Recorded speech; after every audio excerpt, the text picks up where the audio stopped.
మేము ఎంతో ఆశగా ఉన్నాం.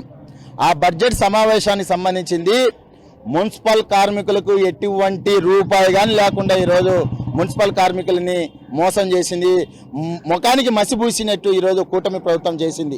ఈరోజు బడ్జెట్ సమావేశంలో మేము అడుగుతున్నాం, గతంలో ఉండే జగన్మోహన్ రెడ్డి గారు అధికారంలో ఉన్నప్పుడు ఇదే చంద్రబాబు గారు, ఇదే పవన్ కళ్యాణ్ గారు ఆ రోజు షర్ట్లు ఇప్పి మున్సిపల్ కార్మికులకు మేము వస్తే ఖచ్చితంగా పర్మనెంట్ చేస్తామని చెప్పిండు పవన్ కళ్యాణ్ గారు, గుంటూరులో చెప్పినాడు. ఈరోజు చంద్రబాబు గారు అదే బాటలో నడుస్తాడని అనుకున్నాం. ఈరోజు వేతనాలు బడ్జెట్ లేదు, అట్లాగే సస్పెండ్ చేసిన సంబంధించిన ఆ ఆప్కాస్కు సంబంధించిన వాళ్ళ బడ్జెట్లో కేటాయిస్తారంటే అది కానీ కేటాయించలేదు. ఈరోజు పెద్ద ఎత్తున మున్సిపల్ కార్మికులు మోసం చేయడం జరిగింది.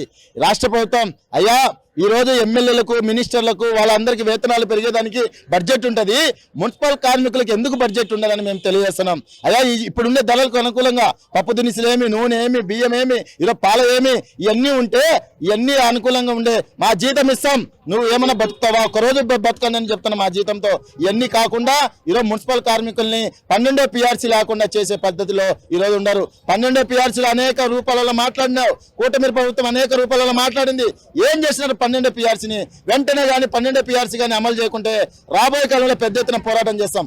అట్లాగే 19 రోజుల నుంచి కడప నగరంలో సస్పెండ్ చేసిన కార్మికులను విధుల్లోకి తీసుకోవాలని, చనిపోయిన కార్మికుల్ని వెంటనే వాళ్ళ కుటుంబంలో ఉద్యోగాలు ఇవ్వాలని, 60 ఏళ్ళ పూర్తయిన కుటుంబంలో వాళ్ళ పిల్లలకు ఉద్యోగాలు ఇవ్వాలని, అడిషనల్ కోవిడ్ కార్మికుల వేతనాలు పెంచాలని అనేక రూపాయలు ఆందోళన చేస్తా అంటే ఇంతవరకు ఒక అధికారి కానీ ఊరిక పిలిపించి మాట్లాడతారు కానీ దాని సమస్య ఏంది, ఆమె ఏంది ఏం కానీ పట్టించుకోలేదు.